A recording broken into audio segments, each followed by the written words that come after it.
Hey gamers, the word of the day today is cowards! Being an adult means that sometimes you have to watch the things you love die, but not all of those deaths were deserved. And who is to blame? Destiny? Fate? God? No, my friends. This is something far more sinister. Nintendo. They're the ones who took our pet goldfish Bartholomew from us, citation needed. They're the ones who took Easy Squirt Ketchup from us, citation needed. And worst of all, they took F-Zero from us. Okay, maybe I am being a little dramatic here, but you gotta hear me out. When I was a child, I was diddled by a ghoul. F-Zero was my introduction to racing games, specifically F-Zero X on the N64, and it was good. It was really fucking good. My tiny baby boy mind could barely handle it. This thing was running at 60 frames per second on the fucking N64. The music made every neuron in my smooth baby brain fire with dopamine. And the speed, the feeling of being constantly on the edge of losing control must be what gooners feel like every day. And just like those gooners, if you aren't careful, you'll explode.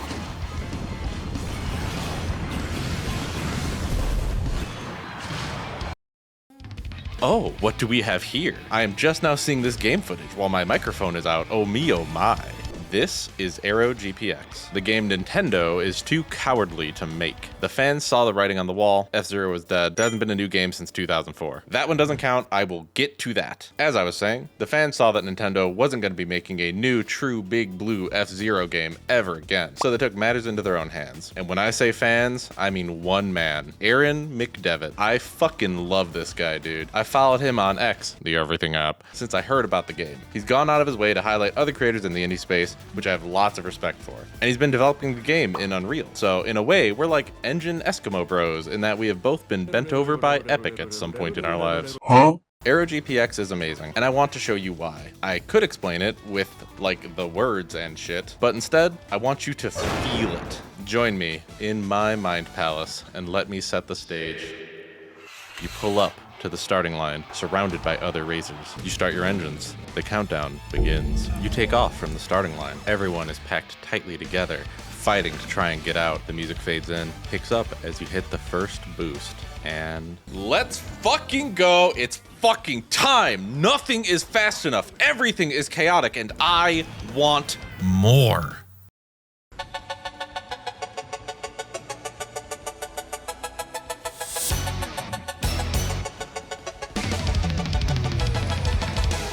The vibes are immaculate. The game is designed with everything being in service to the experience of flying around at breakneck speeds. Brakes? Sorry, I never learned what that button was because I'm not a bitch. Obstacles?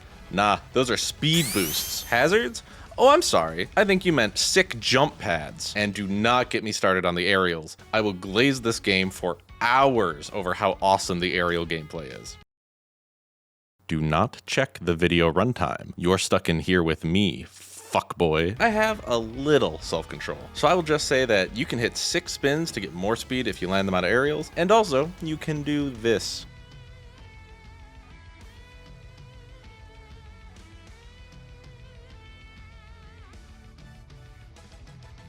And just like that, I now understand gooners. Seriously, I need to talk about the level design, particularly some of the newer stages. You can kind of tell that as the game has been developed, the dev is pushing the boundaries of skill expression for players. And when I say that, what I mean is we went from the first tracks, which are mostly wide open, kind of make it easy to see what's coming next, don't have a lot of unique skips or paths to take, and then as you get deeper into the track list, you explode. Or at least I kept exploding. But my skill issues aside, these tracks are so much fun, man. If the sense of speed is what immerses me, then the different tracks are what cause the pit of my stomach to drop out in multiple "oh shit, I'm going to die" moments. Controlling these ships is a battle in and of itself already sometimes, and the diabolical obstacles and skips or sometimes speed boosts that are literally setting you on fire are both my favorite part and my kryptonite. My top 3 levels right now would have to be Canyon Run, Thermos, and Eros Prime. Canyon Run makes the list for me because the vibes of flying through the canyon at top speed while surrounded by other racers cannot be beat here. And especially because the level loops back on itself, so sometimes you can run into those racers if you're in first still. Eros Prime makes it because the aero gameplay makes all of my neurons fire. The skips are insane, and Helix Hawk is my goat. We stand Bird Grandma in this household. Last but not least, Thermos Ardent Narrows makes the list because I'm not sure if any other level handed me a panic attack on a silver platter and said, now deal with it, like this level, and I have to respect that. And that's not even everything. There's new tracks, characters, and even multiplayer coming. The gameplay is so fucking good, dude. I need you to believe me when I say that this indie game legitimately feels immersive to the point that I feel the pit of my stomach drop out from the speed.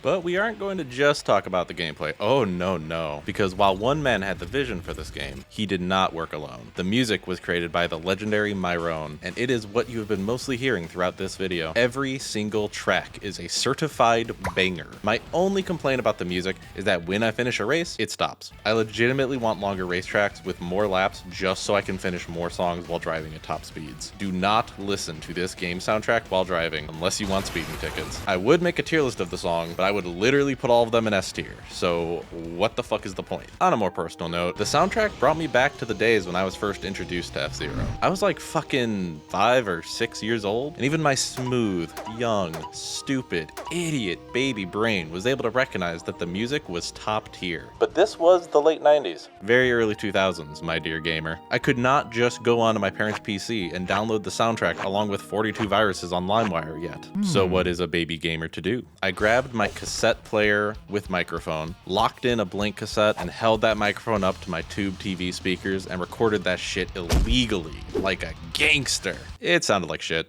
Alright, you aren't my therapist, so we are done with my past. But thank you to the devs for bringing me back to a good moment in my life. And hey, to the people, if you've been enjoying my dumbass, I'd appreciate it immensely if you sub. As a new creator, it helps me so much. And something I want to start doing is collecting video requests and game design questions that you may have in the comments that I can then cover in the next video. So if you got any burning questions you want to ask someone who's worked in the industry for over 10 years as a AAA developer, drop it in the comment section and I'll pick a few to cover in the next video. Okay, I do have one last thing I promised to cover before we're done here, so let's get to that. Nintendo, F-Zero 99, and what I think is going to be the future of the genre, if it has one. First off, I need to get this out of the way. I think it is actually cool that they made F-Zero 99. I think it sucks that it's treated as a sort of novelty, but I get it. There's a small chance that because it had popularity that there may be talks we aren't aware yet discussing the revival of a new, true mainline F-Zero game from Nintendo. And I want to believe that those talks are happening, but I've worked in this industry too long and seen too many other series die for worse reasons. And I get it, Nintendo. I get it. You have a new Mario Kart out, and it's great, and it's $80,